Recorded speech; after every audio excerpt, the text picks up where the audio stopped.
Welcome back to the Nassaumen Hockey Podcast. I'm James Nichols of the Fourth Period, and with me, as always, is John Zella of the Hockey Writers. What's going on, pal? Not a whole lot. We both had to cut our dinner short. We had the same dinner, or close to the same dinner. Yeah. And you had a little bit of a mishap. Yeah, I did. You rubbed your eyes after you cut a jalapeno. Yes, in my defense, it was like 10 minutes later. I cut the jalapenos and I was done with them.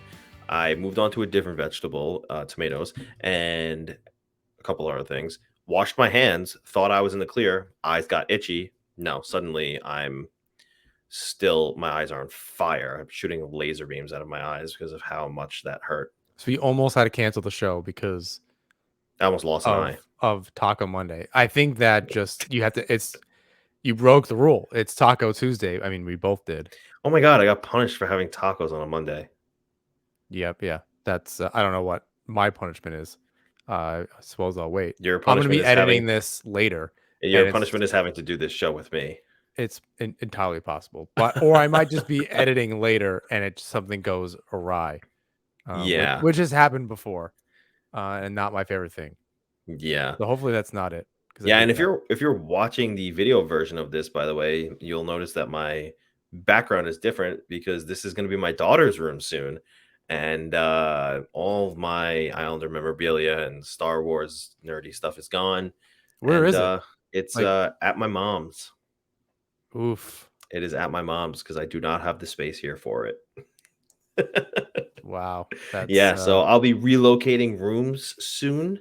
I don't know when, maybe within the next few weeks. So might have a different background entirely. Is there a due date pool for the baby? No, for the new room. Yeah, for the baby. Oh, I don't know. We were talking about the room, so maybe you were asking the due date for the new location. I mean, that I guess is important as far as the show is concerned. I want to know that we could do it, but yes, the baby is due on August 7th. So I don't know. Some people say women who work out a ton in their pregnancy go late. Others say they go early. And Stephanie's a personal trainer, so she's working out all the time. And thankfully, she feels great. So I don't really know what to expect if she's going to be early or late or perfectly on time. If she's anything like my wife, she will be a week early. Oh, okay. I did not know where that was going. No, she will be a week early if she's anything like my wife. Interesting. All right. Well, I'll put $5 on late then. Okay. We'll see what I don't know. I'm against nobody. I did that recently at my bartending job. One of the owners and brewers' wives just had a kid, and we all put money down on when it was going to happen. Of course, I lost because you just like pick a random day. You're like, I don't know. Yeah. I just want it to work. I want you to be okay. Like, I don't want to bet on it being early and you're like, you have some terrible experience. It's already a terrible experience. No. Things are going well. She's healthy. The baby's healthy. Everything's going great. So what are some hockey things? Talk about the playoffs. Make sure it stays that way. Okay. Some hockey things. Did you see that Milan Lucic, Mike Smith, fiasco, let's call it? I did. Not in real time. Okay. I saw it the next day. It's one of those things where like he's done this kind of thing before, and it's just not for the type of player he is. And it's like if Ryan Reeves did it, or Brad Marchand, or Brady Tkachuk, or any of these guys that are they like kind of messing up the vibe of a game and kind of getting people off their game. It just was a bad play. I don't know how it's not like there's a lot of times where you can see the player very clearly trying to just cut between the goalie and the net. That is just not what was happening. He just went straight into the goalie. Same question. Nazem Kadri. Remind me of the play, because I know the aftermath, and that became the story. Yeah. But so maybe for people that didn't see it or don't pay attention to that or don't stay up late, whatever. So as I'm talking to you about this, if you pull up my Twitter, I tweeted the video because I didn't think it was as bad as people were making it out to be. In my opinion, what I saw was two players going to play the puck that was headed towards the net for sure. On the like breakaway ish. Or no, wait, he was crashing the net. In a way, he was crashing the net. He wasn't like full steam ahead, but he was trying to play the puck, which was bouncing. And, Kadri wound up being, I think if I'm remembering it correctly, he wound up being behind the defender. Yeah, so they still hit each other. Like it's very clear Right. the defending player, of which their name I can't see on the jersey. That is Rosen. So it looks like he kind of like, even though they're both going the same direction, he kind of backs him a little bit and Correct. ties him up, and he falls down. Yes, and that's exactly what I thought happened too. A lot of feedback thinking, how could you say that? Look at Kadri's history, but this looks like a hockey play to me. It's very clear that Kadri's intent. He takes the stick, he tries to play the puck, and Rosen gives Kadri a little bit of a hip, and yeah, they both wind up going into Jordan Binnington. And if anything, it looks to me like Rosen got the better part of Binnington than Kadri did. Yeah, Maybe. that's also true. I mean, and looking at the Lucic thing, I mean, maybe he's just a big oaf and he doesn't know, like he just doesn't turn well. So I want Like to. it just doesn't look like he tries. Like you almost look at it and go, "Oh, he's trying to make that little space between the goalie and the net." But like, I don't know, Mike Smith isn't moving. I don't know. I don't know how you just run into the guy. I almost want to say it looks as if the very last second he tries to pull up, but I don't know. I can't tell if that's what he was doing. His left skate looks like it digs in a little bit, and he kind of like almost gets tripped up a little bit. I don't know. It's just Yeah, it's like one of those things that's just very avoidable. Like you didn't need, he was going to play the puck and you weren't going to get it. yeah, Why are you skating that close? There's no reason for that. You're pressuring him to move the puck to the opposite side for one of your other players to come in and cut off the pass, or at least get over to the player that's going to get the puck. I don't know yeah, why you don't need to play the goalie that closely, especially because Mike Smith has his back turned to him. Like you weren't getting the puck. yeah. That's true. I don't understand. Like that's just not how that play goes 99 out of 100 times or more, right? Like you just don't see that. It's just if the incoming player falls down and slides into the goalie, that's totally fine. Yeah, That's one thing. He just kept going straight. Like where do you think he was going to go? Mike yeah, Smith was going to go right back to the net that was 2 feet away. Why are you continuing on that path? Like that just doesn't make any sense. So it was, even if it was unintentional, it was dumb. Like it was just a bad judgment call. If at the very least, the NHL, the refs on the ice certainly didn't see it that way and they called a penalty on it. yeah. But No further discipline for Lucic though. So I wonder. I don't know if the Department of Player Safety put a statement out about that yet. I haven't We'll have seen it, to but that look doesn't into it. Maybe mean we'll tweet anything. it out later.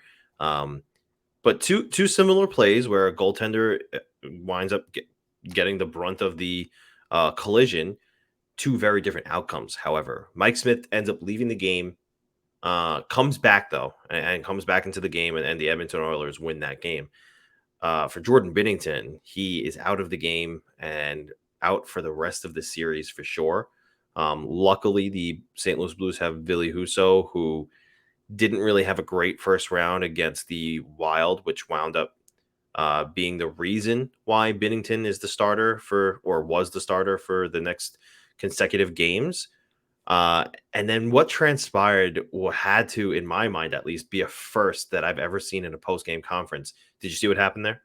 I did. And I that's almost like that's only one part of the story. Yeah, so it doesn't surprise me that it was who it was, but as Nazem Kadri is, on the panel or talking to the panel after the game about what he thinks happened, I thought it was a joke that at first Kadri said, "I think that Jordan Binnington just threw a water bottle at me," but no, like this really happened while Kadri was talking to the panel on TNT.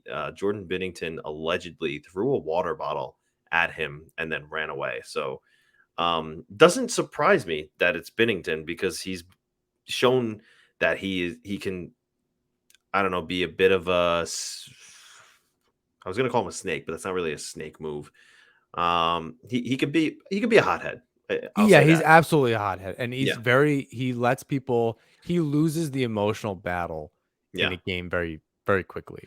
yeah, He's you can get in his head very easily, and he's off his game. and that's the thing. Like you just said, you can get him off of his game and in his head in the game.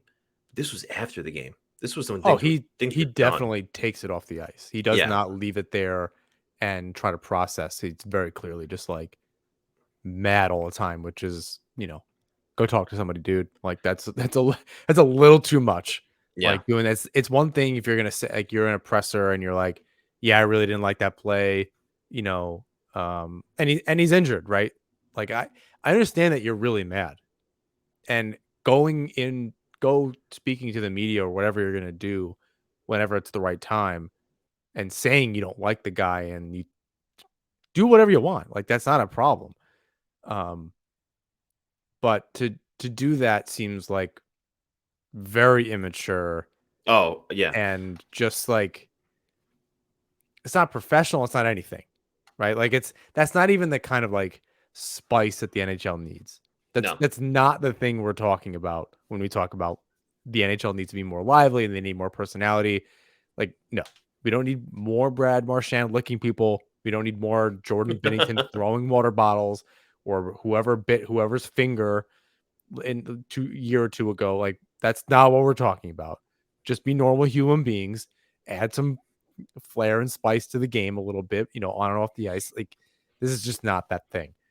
What made me really mad was like the kind of the racist things that were being tossed at Kadri afterwards on social media.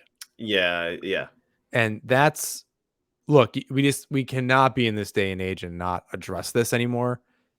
When we sit there and hockey's for everybody and we see it.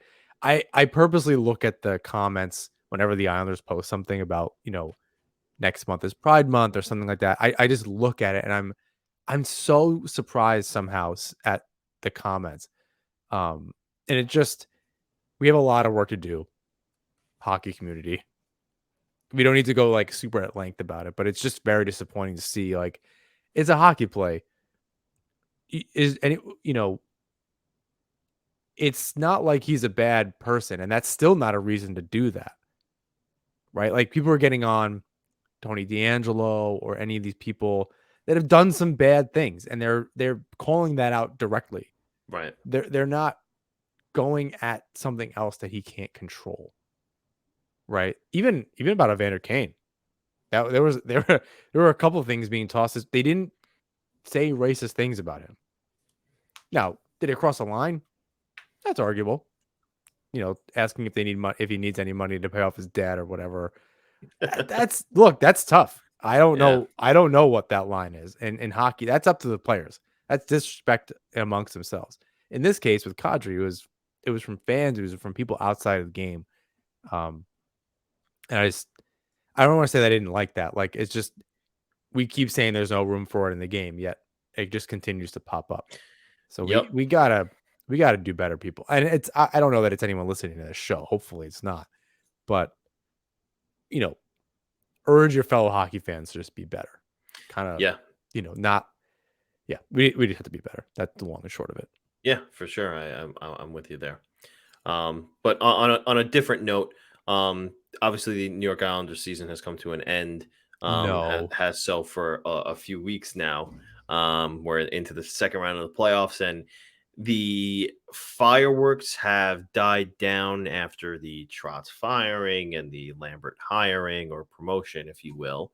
And since then, it's all quiet, and to be expected. You don't, under Lou Lamoriello at least, expect players to come out and say anything about what happened via social media. There was no presser about it, and that's normal because it's their off season. They've gone back to their homes and or wherever they are, and they're relaxing or maybe getting some off season training in. But this isn't really the time for media for players and coaches, unless you're Lane Lambert of recent history, who had a presser about his hiring. That brings us to it's speculation time. It's Silly time to season. it's silly season. Yes. That's Uh, why I posted the clown shoes today, yeah. Yeah. And we're, because and it we're is going to, indeed silly season. I don't know how silly any of this for us is going to be. It sure will be silly season on Twitter all summer long, Well, I or mean, silly wherever. season, I say that, and I think other people mean it this in a way like you're just speculating. You don't know anything. Yeah. You're kind of like anything can happen. Like Yes. you're all sitting and waiting. You're trying to figure things out. You're armchair GMing everything, even from the a smaller blogger who's just getting started to Kevin Kurz. We're all and whoever else Andrew Grosses and all those the Joe Pantornos of the world. They don't know anything more than we do, and if they did, they can't say anything. You know what I mean? Right. So it's not like there's all this information floating around. Every team is doing it. We're all trying to figure out what the next steps are if we're not in the playoffs. So yeah, I think that's what they mean. If people didn't already know, that's what silly season means. Yeah. Um, so to start off silly season, I want to focus on the trade targets that the Islanders could go after, because I don't know if this is how things are going to go this offseason. Obviously, like you said, none of us know anything, including guys all the way up at the top, formerly Arthur Staple, now Kevin Kurz and Andrew Gross. But there are names out there that many speculate as to whether or not Lou Lamoriello can retrieve said players on the trade market. And you would think that these things would happen before free agent signings would happen, because after you make trades, you get a clearer depiction of what your cap space is going to look like going into free agency. So you know who you can sign and who you can't sign. Because if you're trying to get a Johnny Gaudreau, but you don't have the cap space to pay him 7/11, because that's probably what he's going to get. We'll talk about that probably later, or It's definitely interesting later. that you say that. I understand the strategy. I think what Lamorello has said is, and or it was floated around. I want to say that he said this. You tell me that I'm wrong. They're trying to look for players with term if they're going to make a trade, right? Because they're likely going to give up players with term. So Yeah. players that they know and have control over and can project their roster cap space for 2 more years or 3 more years and kind of put something together there. So it's interesting on the trade front because yes, you're likely trading for somebody that you know what kind of number is going to be attached to them, whether they're signed and have a deal or are an RFA, right? Like you can kind of guess what Right. their number could possibly be if you get their rights. That timeline is just, of course, a little bit different. Yeah, I started off with looking at a number of UFAs who the Islanders could trade for. I'm sorry, RFAs that the Islanders could trade for. And I left out names like Mathew Tkachuk right away. Look, the Flames are going to get that lockdown. They're going to figure that out. He could be their next captain. I left out Capo Caco because I feel like the Rangers are liking what they're seeing from him. Um, That's just a very unlikely trade. I mean, it, it, yes, it all that also is stuff a about the very Rangers and yes, Cop, yeah, blah blah blah. Like they're not. That's just not a trade that's happening. correct. So I left him out as well. Um, Anybody after that though, I look down the list. I feel like these names are pretty available, especially starting off with our number one trade target, or at least for me, in Kevin Fiala. Um, Due for a new contract with the Minnesota Wild. But the Wild are in trouble. They have two buyouts that are going to be going up by $12.5 million in total, eating up cap space. And Kevin Fiala's qualifying offer is $5.1 million. That might be too rich for them. They have a number of guys under contract in Kaprizov and Dumba and Spurgeon. So they might have to part ways with Kevin Fiala. Kevin Fiala is a 30 goal scorer, 85-point collector this season. He is going into his age 26 season, and it just feels like he could be 1/3 of the first line centered by Mathew Barzal next season. I agree because he's not the big flashy player that I think fans are looking for, or that, that it was you're talking about a Forsberg or even other players that we have on this list that we'll talk about in a second. This is just a good hockey player, Right. right? In general. So I think this fits in with the Islanders. I don't know about him as a player and his character and all that, those other things that Lamoriello likes to look at. And I don't mean to say that pejoratively, Yeah. but I mean to say that's how he's going to operate. And this team is very tight. So you Yeah. have to make sure that he's going to fit in not just his playing style and the chemistry with Mathew Barzal, which is probably top of the list, but how is he going to fit in with the rest? He's going to play on the power play. Players are going to get injured. You're going to move things around when you need to refresh things. If they go on a little bit of a losing skid, doesn't mean he gets signed, is on a Mathew Barzal's wing, and then moves again. Yeah. But, Palmieri did that, found a very good spot next to Pajot, and I fully expect him to play with Parise and Pajot next season, and that's a perfectly good third line. Um, a bit of an overpayment on Palmieri's part, but be that as it may. As far as Fiala's concerned, yeah, they got to figure out if that chemistry is going to be there. If he scored 30, 33 goals, whatever it was this last season, yeah, 33 goals. Yeah, I mean that's a good boost. He would be the Islanders' top scorer by a long shot. He also didn't, he didn't miss any time this season. Probably one of Right. the rare players in the league that played all 82 games. Um, whether that Including was Zach COVID, Parise. including Zach Parise, that what COVID related or injury wise or whatever, um, he's scored 20 or more goals 4 times and 33 goals, nothing to sneeze at. Yeah, he's been in the playoffs with the Wild, the last 3 seasons in a row. One way, shape, or form as far as COVID is concerned. Yeah, I mean, he's young, but he's got, good amount of experience. He's not played in the East, so a little bit of a different style maybe, playing in more of that kind of Central Division or whatever it's called now. I don't even know I can't remember what it's called. I keep track of these things.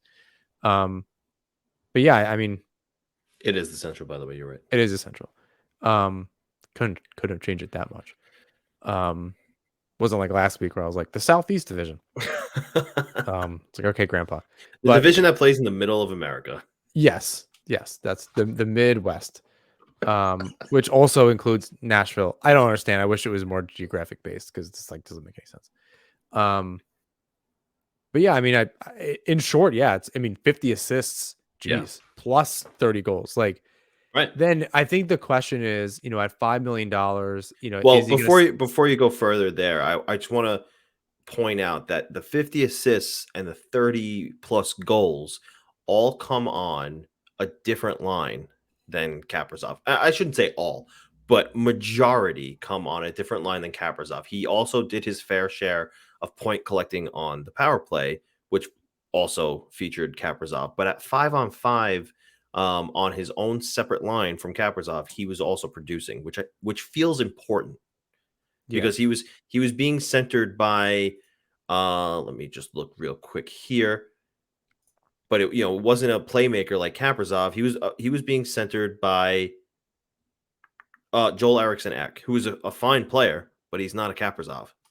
no, or Barzell, and so you can Correct. his game might be able to take another step, and I think that's um what the Wild, who can't take anything back, right? So Yeah. this is one of those moves where you could be over the cap in the offseason, to a degree, and you just have to have a plan to shed the salary or whatever you're going to do. Um, so it kind of depends where it goes. So he's an RFA, is that what you said? He is an RFA. So if they So I think trade that, for him, they have yeah, to extend him. I think that makes him more expensive, not only in the pocketbook, but in the assets that you're going to send over there. Yeah. Um, just because, he is kind of just getting into his prime, going into his age 26 season. So that's not just $5 million. It's probably a pay raise. Plus, you're going to have to give something up. Well, the thing too now is I don't know how demanding the Wild can be given their cap restraints on what they can get in return. And this is where it feels like those hockey trades, quote unquote, come into play. Yeah, I Right. think it's the hockey trade is players for players. Correct. And right off the bat, who's the first player that comes to mind in this trade for the Islanders to give up? Yeah, I disagree on this. I understand where you're trying to go, where it's a Beauvillier or a Bailey or whatever. I don't see it that way. They literally cannot take money back the other way, which means it's going to take an expensive asset that's Well, not on the roster or has a very, very low cap hit. They literally cannot take the money. well, it depends. I just don't see it that way. It depends on how they go about this trade. I wrote about this a couple weeks ago that they could target Kevin Fiala in a hockey trade. The draft that will be coming in July, the Islanders own the 13th pick. Should they value Anthony Beauvillier anything more than say Ottawa, who has the 7th pick, but doesn't want to give up any of their roster players, whereas they'll take the 13th pick and a Beauvillier, they might No. wind up they might wind up saying take Fiala and Alex Goligoski. Now the Islanders kill two birds with one stone in a left defenseman on the third pair and the Fiala on the top pair. And all they have left to do is get a second pairing defenseman for Noah Dobson to play with. Where does Goligoski play? He's He's a left playing. defenseman. His cap hit is 2.5 million for next season. So they shed 2.5 million. They don't have to pay Fiala his 5.1. They take on a contract that's at 4.15. It's a manageable cap hit. Yeah, I think you're underestimating the trouble that Minnesota's in for next season. And that's part of the problem. I don't Well, I think mean they can take that I would be absolutely shocked if they took money the other way. well, Frankly, I think they're gonna wind up having to deal with a team that can I don't even know how you finagle it, frankly. I mean, and then that's if anything, that's why I say maybe that works out in the Islanders' favor because maybe Minnesota can't demand that much. I mean, for Maybe they can, um, because maybe it's some team does have there are teams that don't want to shake up their roster that correct. have money, but have the assets. There are teams that have that and the room to pay Fiala more and ultimately sign him. So Eh, I just don't think that's like going in the next season. well, the thing is, Bill Guerin wants to continue to compete, and trading Kevin Fiala and only getting picks and prospects back seems like a step backward for that organization. Whereas if he gets Beauvillier, who is not a Kevin Fiala, but a serviceable NHL player, that kind of keeps them in the same ish area of contention where they were after this season. I want to be clear that I don't think it's a bad idea because I think that works for the Islanders and it's an obvious increase one way or another. Right. Um, I think it complicates some things, and you have to kind of like work through that. But so you're adding to that first line, um, in theory, but then that second line is still kind of like missing a piece unless you're just confident with Bailey continuing to be there, which is a different conversation. Well, right. But And I think that's I don't so what I'm trying to say is I don't disagree. I just don't think that's the course. That's not the trade. If right. you're going to leverage those kind of assets, I don't know what you trade for Fiala. Frankly, I don't know what that is. If you're going for Fiala and you're leveraging this year's first and a Beauvillier for that, let's say that is what works. A player further down the list, and frankly, probably more of an issue than the offense is the D. And if you're going to do that, if that happens and Guerin wants that, that means Beauvillier wasn't accepted in a trade for Chychrun. Okay. You know what I mean? So that's where I think that and that's been the speculation is that that's the type of hockey trade where it would be Beauvillier and X, Y, and Z for a Chychrun or another defenseman if they go the trade route for defensemen. So that's where it gets a little complicated. Is the Islanders don't have that many assets, and you don't want to sell the farm. So if you think Ratu can come in, you can't use him as a trade chip. If you're also going to trade one of your forwards away, can't be Beauvillier and Ratu or Wallstrom or something like that, because you're taking away from the current talent.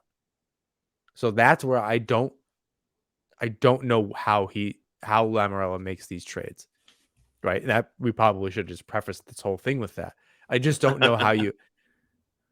I don't know what assets he can trade for. I don't think there's more than one trade that can happen. I think there's one trade that happens, and then there's other things that need to happen. In the Fiala case, you're trying to leverage it another way. You're trying to find somebody on your roster that has a really cheap, and maybe any trade that isn't for the defenseman. And that ends up being either Wallstrom or Bellows. It's entirely possible. It depends on how other teams view even Beauvillier, but any of the Islanders players. Right. How do they operate now that they've had success for 3 seasons, save for the last one, and in that fourth. And even the season before, like, the offense wasn't the problem. It was the defense side of the puck, right? So you Yeah. can really even say 4 actual seasons with this offense that it was in relatively good shape, and you can see what they could do out there. How do they operate outside of that? Right. People have a really short memory. So anything before Trotz now, it may as well have been the 90s. So you can't, no one's even remembering Barzal had those seasons. That's his Calder, right? His Calder Cup, Calder Trophy season. No one's remembering if Beauvillier ever scored 20 goals. Like, everyone, it's a very, very short memory. Yeah. So it's 3 or 4 years ago now. Yeah. So it's not really relevant. So that's part of the problem with this or any of the trades we're going to talk about for an RFA or otherwise. Yeah. Continuing the trend of RFAs, and we don't have to maybe debate what a trade package would be, but more, would he fit, and is he going to be worth the cost? Patrick Laine. Would he fit, and is he going to be worth the cost? His cap hit in the previous season was $7.5 million. He's due for a contract. He's a restricted free agent. Does he fit, and is he worth it? A part of me just says shoehorn this guy in and, like, make it work. Have him play with the Barzal. That's got to work, right? 26 goals, 56 points in 56 games. How many goals? 26 in 56. Point per game player. I mean, and that's what's crazy is that's a super down year for this guy. It would be his third team already. He's very young. He's Barzal's age? I believe he is a year older than Barzal. He's still very young. Like, he's under 25 for sure. Yes, he's under 25. He is 24. He's going on 25. Yeah, okay. So third team, under 25. He's scored a lot of goals. He's very streaky. He's played with very good players before. I don't know if they were at maybe Barzal's level. Those centers in Yeah. with Winnipeg, they were good. Like, He's played with Scheifele. Yeah, Scheifele's really good. I want to say Barzal has the potential to be better. Scheifele might just be like where he's going to be. Yeah. I don't know that he gets better. I think Barzal can keep getting better. Scheifele might even be around Barzal's age too. I don't think he's terribly old. And maybe he takes another step. Who knows? But Yeah. I think Barzal is a dynamic enough player at that point. What else can you do if you're gonna, even if the cap number was the same? Yeah, just the question now becomes for Laine, what does that cap number become? Because I believe he did want more than what he got, and he has yet to sign a long-term contract somewhere.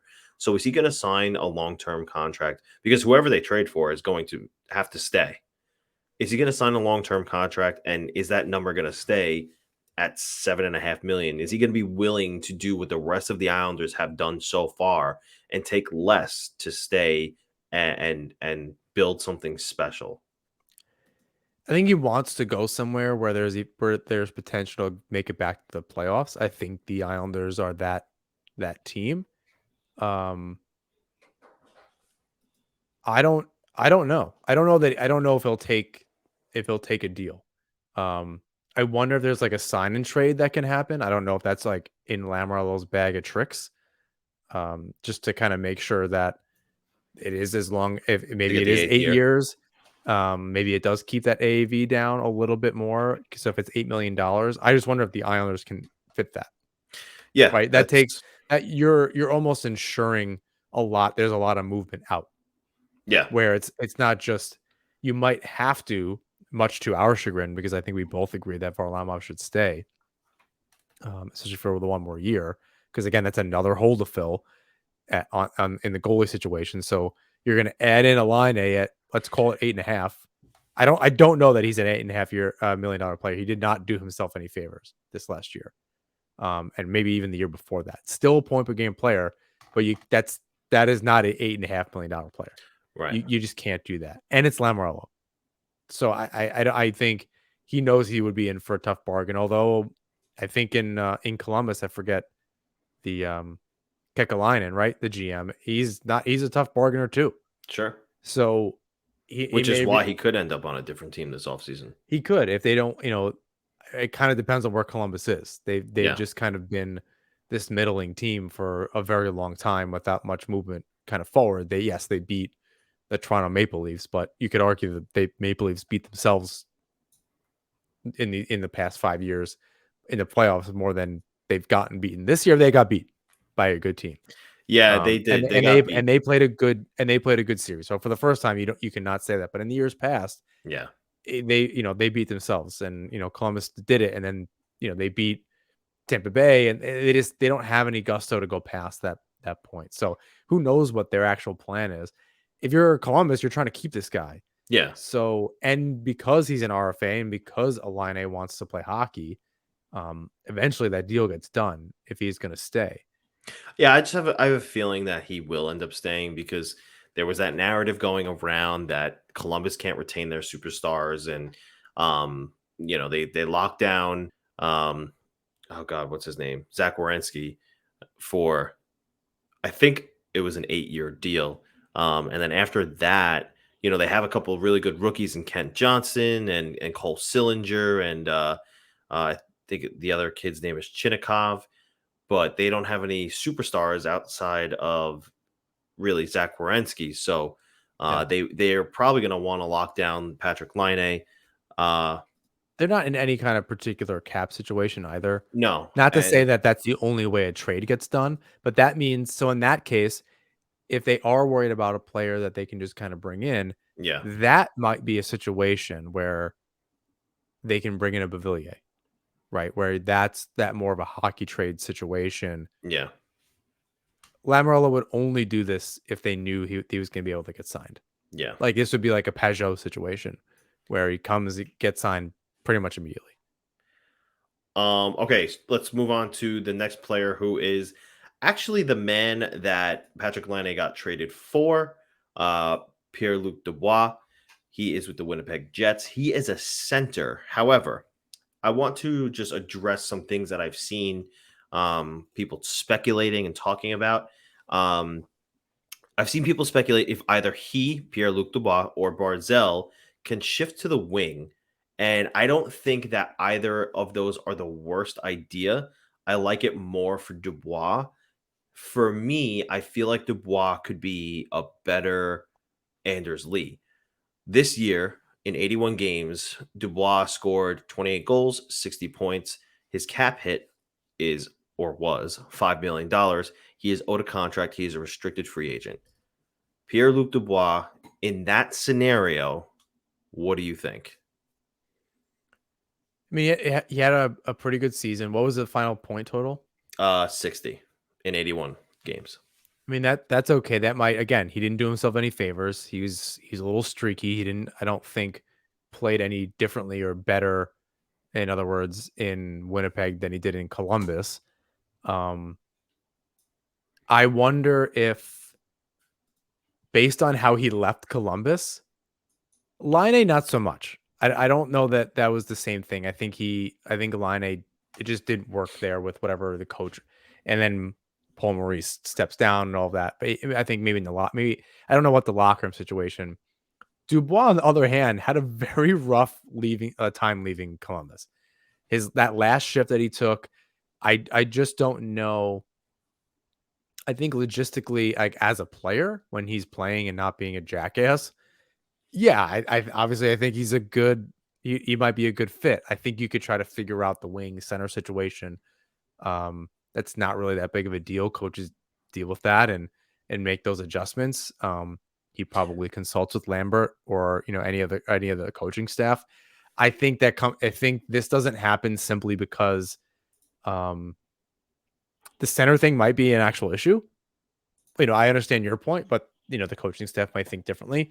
Not just playing devil's advocate and pissing you off, but Yeah. I think No, I got it. I think the character part for Lamoriello, that there's no way he steps foot in the Islanders' home dressing room, just based on that alone. Pierre Luc Dubois. Correct. If you remember how he left that, like, one of his last shifts in Columbus, vaguely. The video went around pretty widely. He was just kind of like giving up, and he was sat, and you could just tell it was like his time was over there. And to a point, you can understand kind of where he's coming from, but I don't like Lamoriello was going to look at that very critically. Yeah. And that alone to me that's not going to drive, that's a very me thing. And that's just not what the Islanders are about. And look, and you can think about whatever you want about how Lamoriello's handled things and what's antiquated and silly. And I think some things are silly, but these guys really bought in on the Islanders.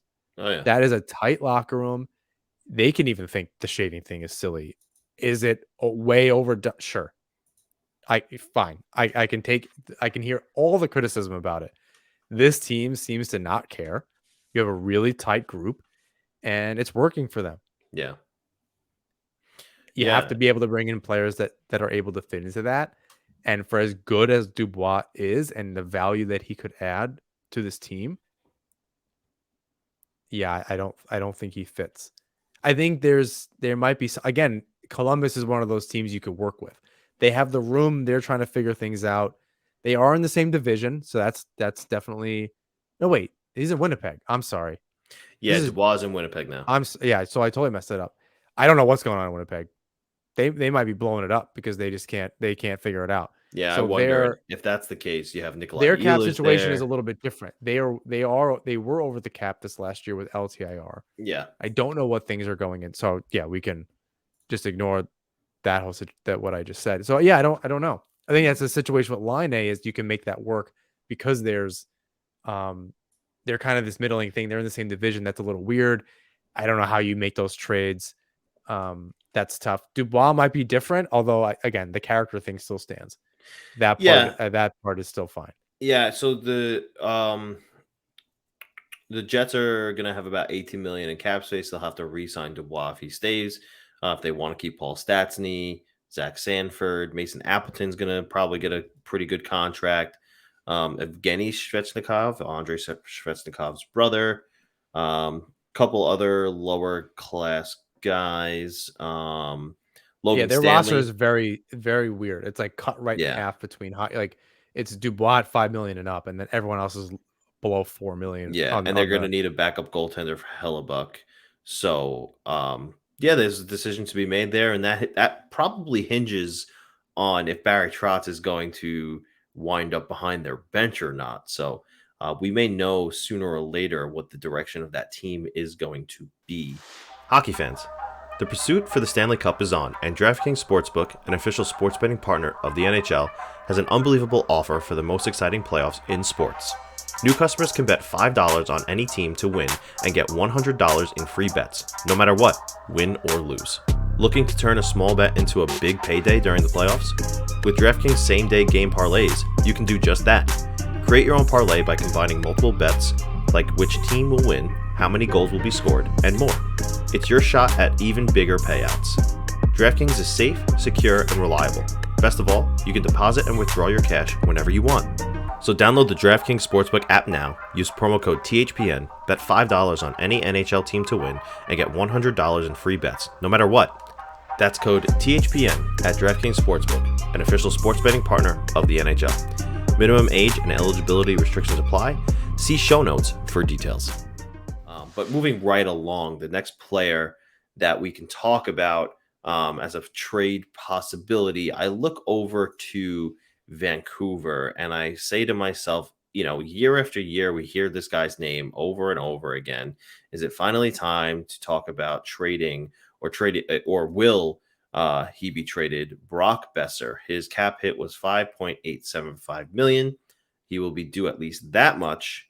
He's a restricted free agent, 25 years old. He scored 23 goals, 23 assists in 71 games. Does Brock Boeser fit, and is he worth it to trade for? I mean, I think he fits. He's a very good player. He had a very down year. In the previous 2 seasons, in 57 and 56 games, he actually had more points last season. Yeah. This is definitely a down year for him. He did score 23 goals back to back, but his assists were slightly down this year versus last year, but in almost 20 more games. Yeah, and I think overall Vancouver had a bit of a harder time this season, at least at first, until Bruce Boudreau came in. So yeah, and that might be, the team might want to keep as many of these high potent kind of forwards with this team with Boudreau there. So 25 years old. The team is the forward group is under 28 years old, and as it was last season. You imagine guys like Brad Richardson, who's 37, probably is bringing that up quite a bit and will likely not be back next season. So that might go down quite a bit without him in the lineup. So it's a fairly young group with a lot of players that have been there for a while. Other players seem to have re-signed or at least there for another couple seasons, including next season and the season after. So maybe you kind of run it a little bit. You take a 3-year deal.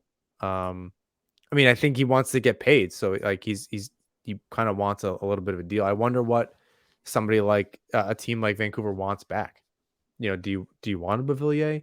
Do you need, is Bailey more valuable to a contending team with some room? That needs a little bit more depth. So like that doesn't seem like an option. So if you're gonna give up a player off the roster, Beauvillier, or is it a Wahlstrom? You get somebody that's, or a Bellows, somebody that's a little bit younger that they want to have the cap space to go sign somebody else, maybe a free agent or something like that. Their goaltending situation is what it is. Demko and Halak. I don't know that that's a winning combo. Halak still even has next season left on his deal, so I don't know what they're looking for there. The Ekman Larson deal looks worse and worse all the time. But yeah, that's true too. It makes sense from the Islanders' perspective. Yeah, of course. I think it just, how do you get him? Like, how do you're in that case, they're not looking to give the guy up. So unless those trade talks go sour, how are you prying him out of there? And that's where it gets expensive for Lamoriello. So I like what you said though about maybe does Josh Bailey fit there? So we were talking about before we pressed record how we were both just reading Kevin Kurz' last article, and even Kevin Kurz seems to agree that despite what you might think, teams will surely line up, or I shouldn't say line up, but teams will surely call on Josh Bailey. This team, I look at this team, right?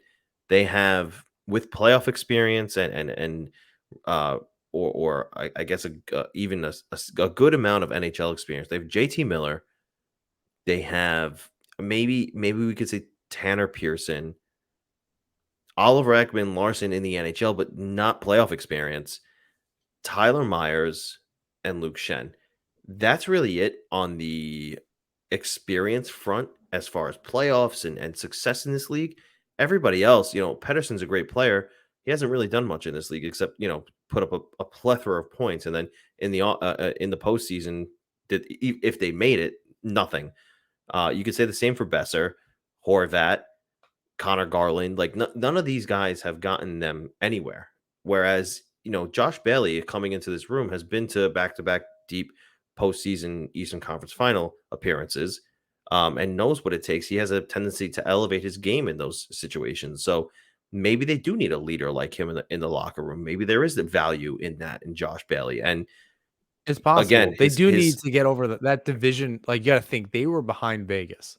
yeah, So they gotta hop a few teams to get in. Like, they're not as good as Dallas or Nashville, who both didn't make it out of the first round. I don't know what their situations look like going in the next season. Dallas is constantly an enigma. I don't understand. Like, they make the playoffs and win close to 50 games every year, but yeah, they're like three guys. Like, I don't, or four, and a goalie now. I just don't understand how they keep doing it. Nashville is just like Columbus, where like they can make the playoffs forever, and unlike Columbus, they actually made a deep run once to the final, but they kind of constantly don't do a whole lot. Um, Either way, Vancouver still has to compete with them. Does giving up Boeser and taking on a Bailey, despite the playoff experience, make you a better team? Absolutely not. That right. is not going to get you over the hump. I don't know that Beauvillier is either. Beauvillier is not nearly as good. So unless Vancouver cannot sign him, or the Islanders package blows them away, again, you're giving up to get someone that's established as a 25-year-old in Brock Boeser. You're going to give up a Wallstrom and something else, Yeah, that's and that's it may true. maybe two something elses. So that's where, yes, I think you're speeding up the process a little bit. It is somebody that's a little bit younger. It will fit with the Islanders roster. Um, he's he's a right wing, so you still, in theory, need somebody for the other side too. Um, but that's okay. I mean, you're elevating that top line quite a bit. I think it's a matter of, and maybe similarly to, Winnipeg or Columbus with Dubois and Laine respectively, it's a little bit of prying them out of those off of those teams. Whereas Fiala is, that team's in a situation.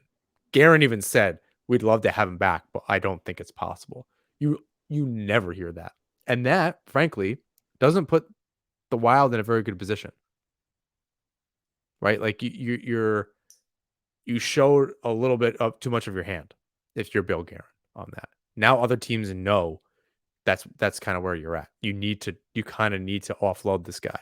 Yeah, yeah, And that that doesn't that's put you in true. especially with somebody like Lamoriello. He's licking his chops when it comes to that kind of thing. So he's not in as good of Guerin is not in as good of position as, um I forgot the Columbus guy already, who I said his name before, the general manager, or Shovel Dayoff, or whoever is in Vancouver. Um Patrick Alvin. Like, though, you're prying those players out because they're not as good without those players on the team. And what do the Islanders have to give up in that case? I don't think you're better with Beauvillier versus Boeser. So yes, that's a great idea for the Islanders. Well, I don't know how you do it. Yeah, I hear that. I just wonder if Besser is more of a maybe just a better goal scorer than Beauvillier in his history. Oh, I'm not arguing. Like I said, it's a good trade. That is very good for the Islanders, but that's a sweet pot after Beauvillier if you're prying Boeser away. Gotcha. And it's going to be expensive. Yeah, The problem, I'm not arguing any of these to say that they shouldn't happen and that these are not good players yeah. that No, would I honestly gotcha. benefit from. It is simply, how do they get there? What does it look like? And like I said, the other three teams are in a different situation than, again, the Minnesota Wild, who are in Right. cap hell. So you're just playing a different game with those. Yeah, yeah, yeah. I hear you. Um, I've always liked the idea of Besser, but you're right. I mean, these get complicated. And before we move on to any further possible trade targets, I do wonder how much of this is going to work anyway. Because, like we've stated in the past, the Islanders have a number of sticky contracts that they have to figure out, how they're going to work with those moving forward. But we'll see how it works out. There's probably going to be trades that are going to make you uncomfortable. There could be trades that are going to make you uncomfortable, and you're going to question them. But we'll just have to see how those do play out. A couple more names here for trade targets. One name that I've always been intrigued by is Victor Olofsson. He was on a 30-goal pace in the 2019-20 season. Then we know, everything shut down. He regressed since then, or was it the 2019-20 season where things shut down? I'm all mixed up now. Yeah, the 1920 season was cut short. Yes. Okay. He's regressed since then, but it's Buffalo, right? Yes, they had a good run in the later half of the past season, but think of everything that happened before that. He has been on a team that's been bottom of the barrel, and honestly, Buffalo still was bottom of the barrel this year, despite that late run. The thing about Olofsson is he's got a wicked shot. Like it's a really good shot. I'd bet he could score 30 regularly on a better team. His numbers this past season, he scored 20 goals in 72 games, 49 points in total. His number would start at $3,050,000. Is he? And he needs a deal. And he needs a deal. Is he an RFA? He's an RFA. He will be, I believe, 26. I mean, the cost for that kind of player is definitely lower. It kind of depends on what Buffalo wants to do next season and the team that they're trying to beat, which is, my guess is as good as pretty much anybody that isn't what is his name with the Athletic? John Vogel. Mm-hmm. Does a great job covering them. He might have the best idea of what they might want in return. That to me almost is like if you do wind up unloading Beauvillier and Bailey before making a move, like you're in preparation for that, you almost wonder if they bring in an Olofsson on the second line. I don't know that I don't know that he's your first line guy. He could be next to Barzal. Maybe if you're going to bring in somebody like a Fiala, that's going to cost you a bit. If you don't try to go out and get a player like this that can score 20 goals and dish the puck a little bit, and he's got a wicked one-timer. I remember on Buffalo, like on the power play, he just lets him rip, and but I wonder on a line like that, like maybe that's what works. Maybe that's the line. If he's a left winger, if he can play the left side, maybe he's your cheaper. Again, this is a really good pick by you because it is somebody kind of Lamorola would go for. That would be like if you're going to go for the Fiala, that's your splash. But then you still do need some supporting cast kind of players that are diamond in the rough. The difference this offseason, we've said this before, is he's got to knock it out of the park with a pure goal scorer or someone that can score over 30 goals. That's their name isn't Brock Nelson, and a defender to go with Dobson. That isn't a Zdeno Chara or an Andy Green. Like you need good players there. Undeniably, you hear about the signing and this team is better. No questions asked. Almost no analysis needed. They're good players. We move on. Then it's really about that other side and maybe what you're doing with that second line. This might be one of those secondary moves where you're bolstering that first line a little bit just because it's another guy that can score 20 goals.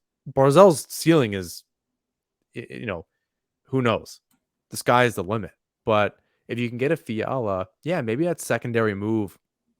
When you're in trying to like maybe offload some money or at least have a net, have more control over what that contract might be.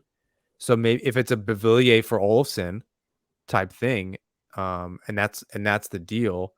Yeah, you can kind of stack that first line a little bit if you already have a Fiala, and you think you can get Olofsson at a little bit cheaper or the same price as Beauvillier, and he's a little more consistent, or you think he can be more consistent. Yeah. And maybe you go for that.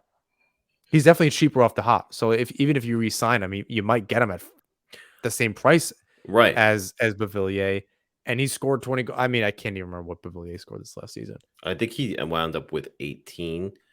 Can confirm that in just a second. But it was 12. I was thinking of last Yeah, the like the goals pace. that's shit, but on a team like that, he's still Beauvillier's young and he's locked up for a few more years. Maybe that works for Buffalo. Maybe that's the kind of trade where even if you sign Olofsson for the same price, I don't know. Maybe it's Beauvillier, Barzal, and Fiala on the first line. Maybe that's the play.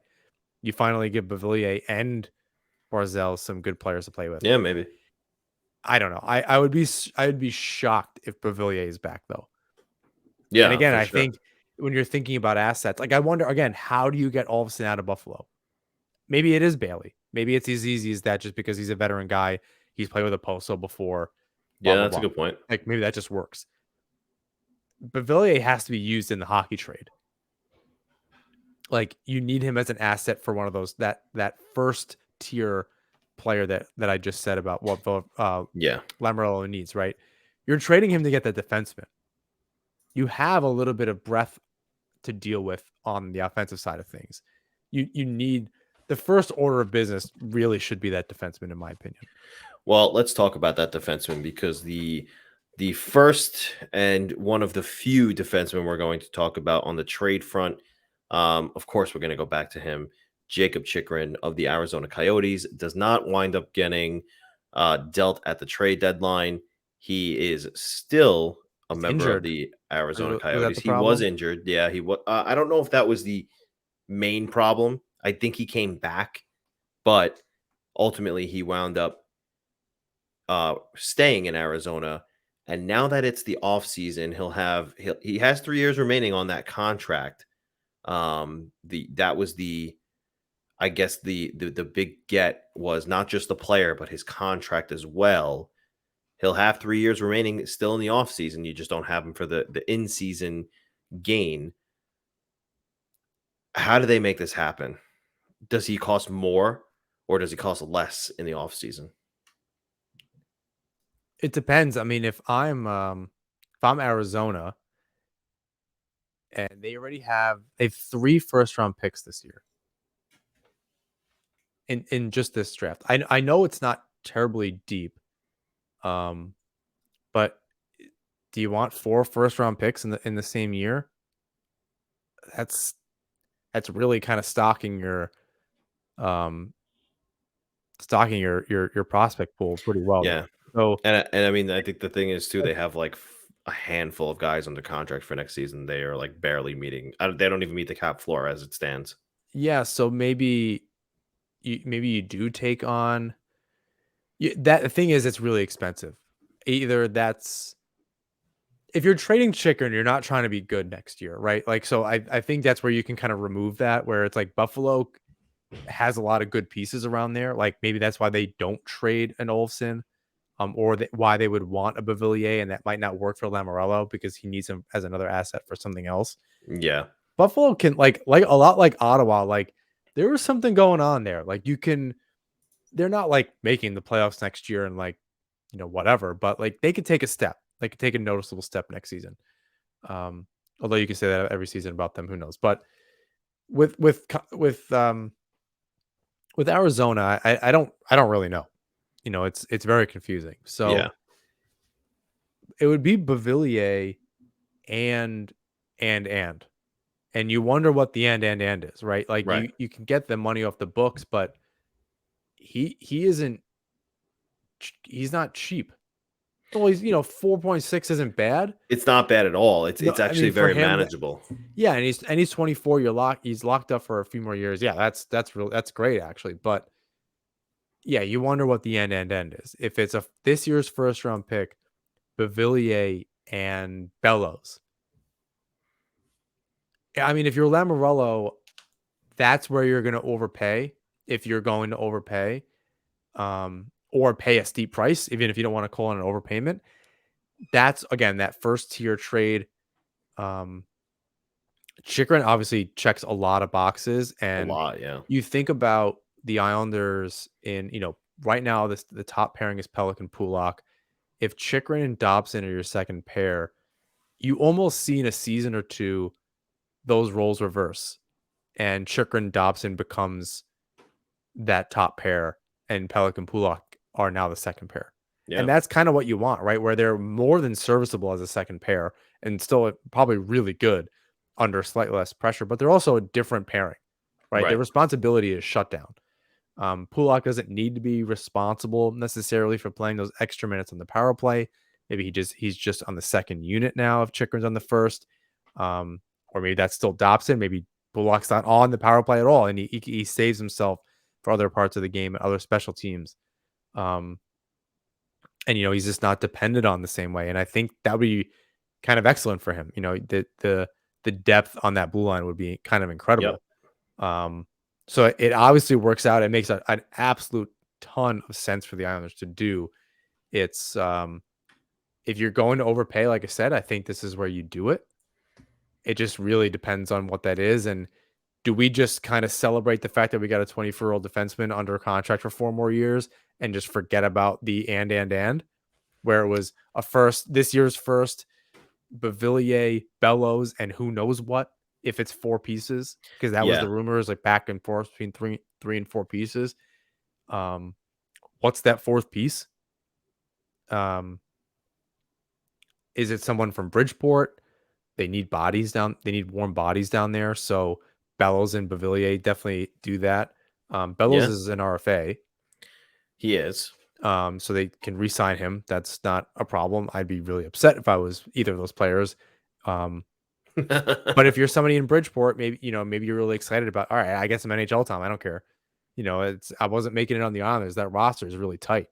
Yeah, I and can't compete. So like, who is that type of player that you can, that they have under contract with maybe a 2-way deal that can go to Arizona, or maybe it's just an age. I don't know how that works exactly, but maybe it's somebody well, from Bridgeport.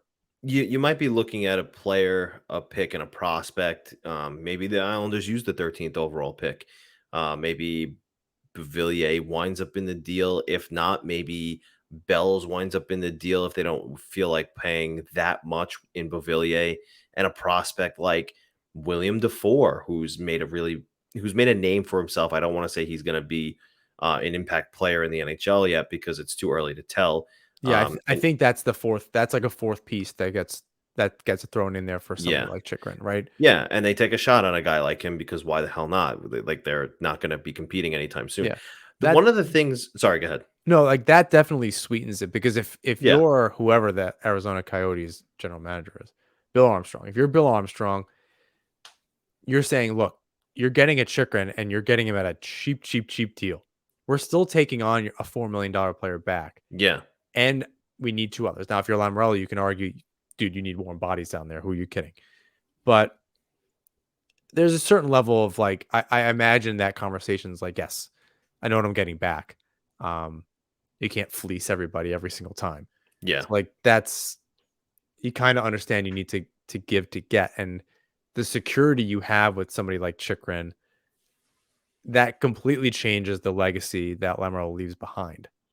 Yeah, Or, and eventually, right? Like you've locked up your top 4 defense. Like you signed Dobson, you've locked up your top 4 defensemen. You're in really good shape, man. you're in Like very good that's shape. I wonder how much that opens the window, if that opens the window a little further, a depending hundred on percent, 100%, because that core for the Islanders um isn't as old as people think. right, minus Chara and Well, Green no, especially. I'm just saying, like, even so, some of the guys, you still need those guys. Like, look at Corey Perry. Like, when you're like, Yeah, of oh, course. Nelson and Liam, yeah, all right. So if they're a middle 6 guy instead of a top 6 player, you still need them in the Right, playoffs. of Like, course. so that's why, like, those arguments I don't understand. I think that's where you need to start backfilling that top 6, where Yeah, you either need Beauvillier to show up, or you need to ship him off and figure it out and put somebody else in there. Bailey is beyond where he's going to be useful for a team like the Islanders. So you're trying to fill 2 or 3 spots in the top 6, and for now that's fine. Eventually yeah. you got to be able to, you have to be able to push players down the lineup. Yeah, and so in that article that we mentioned earlier that Kurz just wrote, he said, or he mentioned that he doesn't know exactly because there's been no mention of what the core exactly is, but in his mind, it's Lee, Nelson, Barzell, Dobson, Pulak, Pellick, and Sorokin. And you can bet if you're trading a first, Beauvillier, and a prospect for Jakob Chychrun, you just add it to that core. So absolutely, it opens up the window a little bit further. I'm answering my own question here. Oh yeah, no, Um, I mean that's fine. Like I said, the same thing. I think it no, yeah, definitely opens the window a little bit more. That really then that other kind of 1A problem becomes, what are you doing with the forward group? What does that even look like yeah, for the Islanders going in the next season? There's just a big question mark. So yeah. Chychrun definitely checks off a big box, and some of the I think offense, the most frankly, important box and some of the offense, yes, I quite frankly. agree. So like, Um, yeah, I think you're moving out either one or both of and Beauvillier and yeah, as much as Bailey. you might hate to hear that too, listener who wants to sign both Johnny Gaudreau and Philip Forsberg in the offseason, I totally get the need for and want for more goals and offense, but Lamoriello is not wrong in saying he wants more offense, especially from his defense, because after Dobson, it was Pellick, and it was just a bunch of assists for Pellick, not like he scored a ton of goals. So you hope Brian Pulak comes back next season in better shape, just because he was injured, and once he started getting his feet under him, he looked good. But we don't. Who knows if he's going to be that 10 goal, 30-point guy again.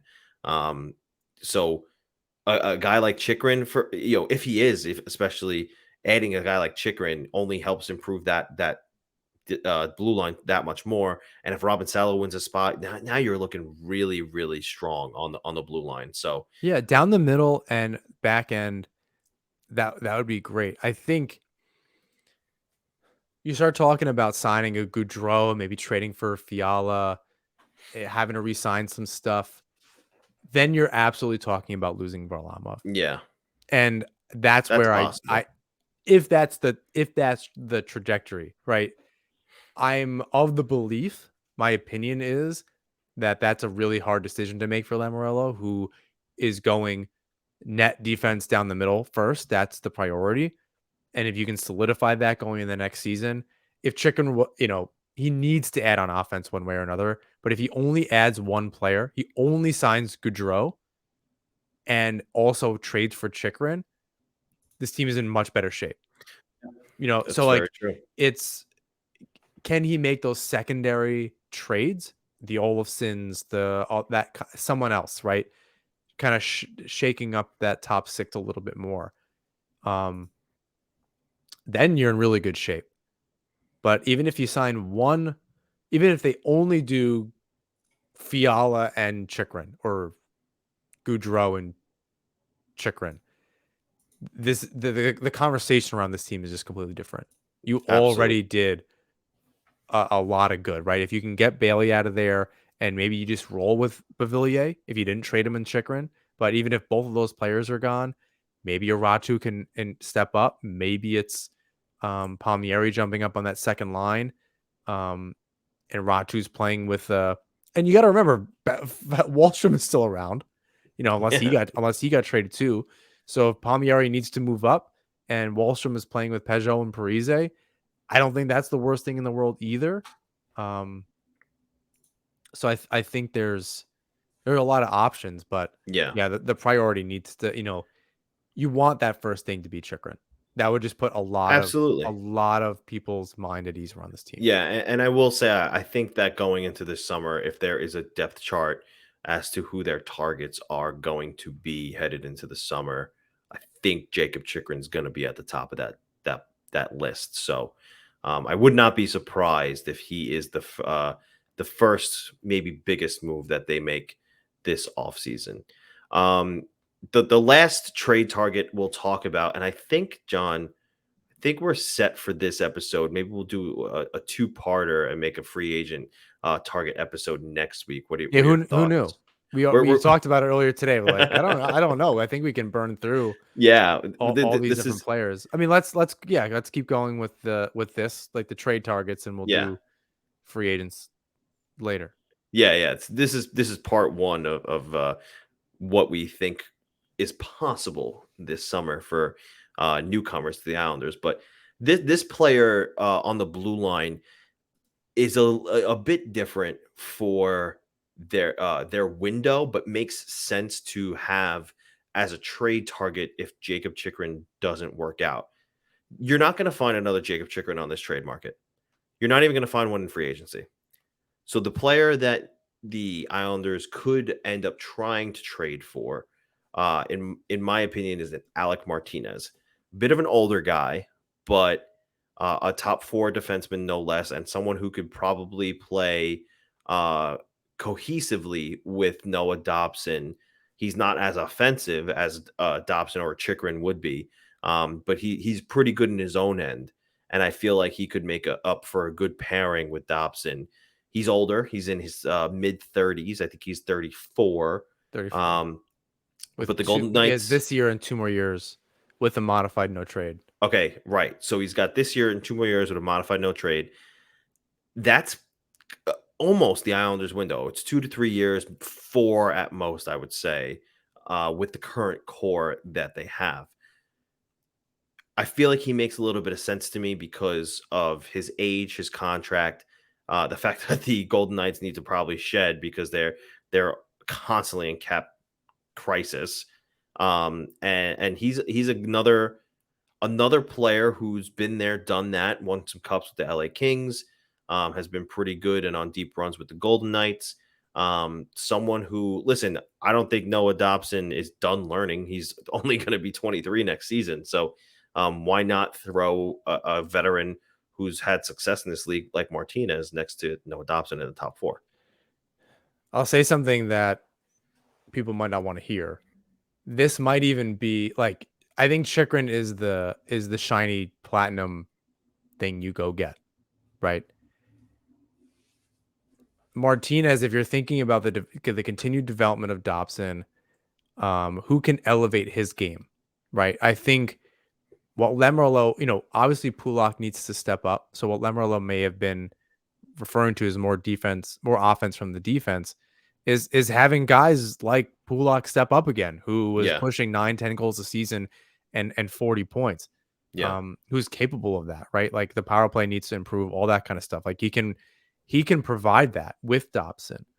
Maybe Salo does break into the lineup and he can provide a little bit if he's comfortable out there. Yeah. It's not, I don't think it's just necessarily about who can the Islanders bring in on D who is going to contribute, right? That would be amazing. You definitely want that. But can a Martinez raise Dobson's game? Correct. And give him some confidence and some room out there? I don't know. Maybe that's the combo. Maybe that's it's like an indirect I don't want to say just way. as, yeah, like it's you're providing more room for Dobson where he doesn't have to depend on Martinez is a solid defender. Yeah. And if you can kind of give take that stress away from Dobson and give him a little more confidence, and have somebody that not only can Martinez maybe contribute a little bit. He's not, he only had 8 points last season in 26 games. So I don't know what his injury history is. That's not a whole lot of games, but so that might be an issue as someone that's 34 years old taking on that kind of cap hit, over $5 million, 5.25. Yeah. That's definitely the apprehension. Like Chychrun is definitely the choice, but you have to think again. I bring this stuff up not to be argumentative and say the wrong thing. I'm trying to get in Lamoriello's head. I'm trying to think of what's realistic for what he might do. I'm not thinking about what I think is the best option. I'm trying to get into how he's trying to think a little bit. I think that's a lot of people are trying to do. Yeah. Would somebody like Martinez also make sense? Chychrun is the gold standard, the platinum standard. If that doesn't work, simply because it doesn't work, that they get outbid or something. Yeah. They get outbid, whatever. This is a very good fallback. This is a very good fallback that could, again, elevate a Dobson. Yeah, and I agree. Really provide you with a solid defensive core. And like you said, he's only there for this year and 2 more years. And that last year, If you're not making it, you trade him to somebody that needs him. He has a modified no trade throughout the rest Yeah. of this contract. So it's complicated. I mean, I would want to look into his injury and what happened, and was this a reoccurring thing or is this something new? He's been around the league a long time. I think that's worth something. This would be a very typical Lamoriello thing, which is why I think Yeah, it makes it would sense. be. I don't think this is the best option. I just think it's a very Lamoriello thing and has a likelihood of happening. Um, the Chychrun thing is very up in the air. This is too, right? Like, you don't. He's a signed player. Yeah. Vegas needs some help, so that's where the Islanders are going to wind up bringing somebody in with salary and can't give anything back to this team. Again, that was my Yeah. issue that I had before. You're dealing with teams that are with Minnesota, for instance. You can't send them anybody. This is not the hockey trade you think it is. Right. So that's where it gets really complicated. Is what are you enticing? And then this trade for sure can't happen first then, because then you're No. looking at a Fiala, because right, if Chychrun's off the board or he knows he's not in the running with that, and then all of a sudden you start seeing deals go on with Minnesota. I don't know what that defenseman looks like, frankly, because I don't know what assets they would have at that point, Right. or because you're just dealing from a different place. So Right. it depends on what's able to happen first. This would be a much smaller scale. Like I understand that he's 34, he's got 2 years left at $5 or so million a year, but you're not trading a Beauvillier for an Alec Martinez. No, you can't. Th- They literally cannot do You that. literally, well, right. You also literally cannot do that. I don't even, you're not trading a Wallstrom either. Maybe a Bellows, maybe a second round pick. Well, it's Now, Bellows and Bellows and something, because that's he's what I so mean. good and he's Bellows under and a contract. second Yeah, so round like, pick. and at that That point, seems like, right to me. that could work. Yeah. I think there's going to be I don't know how you make both of those trades very close together. Um, well, I guess you can, like, after one happens, you can kind of guess what the next one's going to be. Yeah. It's a little bit easier. Before that, though, who knows? Who knows? Nobody knows except for Lou Lamoriello. We've been probably wrong about everything we spoke about today. They're not going to acquire any of these guys. They'll make completely different moves, albeit maybe the moves that still fit the mold. But everything we just predicted will not happen because Lou Lamoriello. Do you Right. agree? I mean, I think that's what I'm trying to say, is it's trying to get in his head a little bit Right. and go based on what he's done before, and those a little bit of off the board moves that he's made, Yeah. or at least like, oh, I wouldn't have thought of that. I think this year where we might be closer to being right is because he needs to make those very, very high impact. He needs to make at least Which two he of those stated moves. before. Whether that's a signing or a trade, he needs to figure that out. So Yeah. that's the difference this year, is there aren't that many paths. There's only so many options out there that are high impact, and have the potential to be a high impact with the Islanders. And that goes for for next week's free agent discussion as well. There's only so many out there that make sense, that'll really move the needle. Yeah. On the trade market, it's the same thing. And where we might be wrong is that nothing happens on the trade side, because as far as the incoming player, but all the players we mentioned are out, because they're going through UFA to sign players, and keep their assets, Yep. and they're offloading. They're throwing in a second round pick with a Bailey just to get them off the roster, just to get the $5 million off. Yeah. Much Um, like they did with Lad. yeah. So, I mean, I don't Not by similar players, but yeah, yes, similar, just similar cap dump. simply the contract situation. That might be the difference, is the incoming versus the outgoing. Yeah. We might be right on the outgoing. I think there's a lot of agreement on that. We might all be wrong, but there's a lot more agreement on who might be leaving the team than not, Andy Green, Chara notwithstanding, than there are with who might be coming in, just because it's much harder to predict. Yeah. Those around the team know who's an issue, who's an asset, who could be an asset, where they might fit in, what other teams might be interested in them. That's a little bit different. That's almost easier than trying to figure out who's available, who's Lamoriello already talked to, and what potential deal can be done. Yeah. A lot of this will come to light in the next month or so. When's the Um, draft? the draft is July. Oh, I know this. It's right before free agency, which is the 13th. Yeah, it's a couple days before, something like July 10th or something like that. So we'll probably know as soon as then. I have this feeling I can't imagine the Islanders use that first round pick. In drafting a player, I believe they'll utilize it in making one of those quote unquote hockey trades that we keep hearing about. We will see. But this week's edition of Trade Targets is a wrap.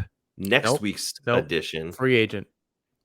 this week's edition of Trade Target is a wrap, is what I said. Yeah, we didn't do trade targets. Oh, we did trade target. I'm sorry. We did trade targets. You're backwards, not me. Yeah, it's been a You day. made a silly, not me. Case of the Mondays. All right, Garfield. Next week, we will be doing free agent targets. I wonder who we'll talk about. Johnny Gaudreau. Philip Forsberg. Yeah. We'll get prepared for those because those like two players might take up the entire conversation. And if there's anybody on the free agent list right now that hasn't signed an extension yet that you might be thinking of, feel free to tweet it at us and we'll be sure to include it and talk about it on the show next week. But we have a pretty healthy list here, a couple names that might tickle some fancies and possible maybe not. Listen, if it doesn't work out for some of the top line guys that you want, there's some pretty respectable names out there that are good fallbacks, like much like how we said Martinez was for Chychru. So we'll talk about that next week.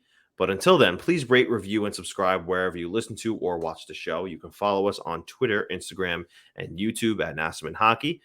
By the way, the YouTube channel has been popping lately. Thank you for that. Please continue to like and comment on those videos. It helps us and in turn helps you get a better result in final product of our show. You can find my work at the Fourth Period, and you can find John's work at the Hockey Writers. Make sure to check out Owl's Fix, an excellent curated newsletter. It is their off season, but stop by, hit a subscribe button, and then be pleasantly surprised in October when you get your first one again. No, they're doing some breaking news here and there, like when something's going on. So likely around the draft, likely around free agency, some stuff in between. They're very active on Twitter with some interesting stuff. So yeah, definitely. Great partner of ours. And go check out the THPN watch-alongs if you're interested. A lot of other great shows out there. I think we might even try to do one for one of these playoff games. But there's a lot of other great shows and content providers on the network. So go check them out on YouTube during a watch-along and comment along during the game. That's right. And until next time, let's go Islanders.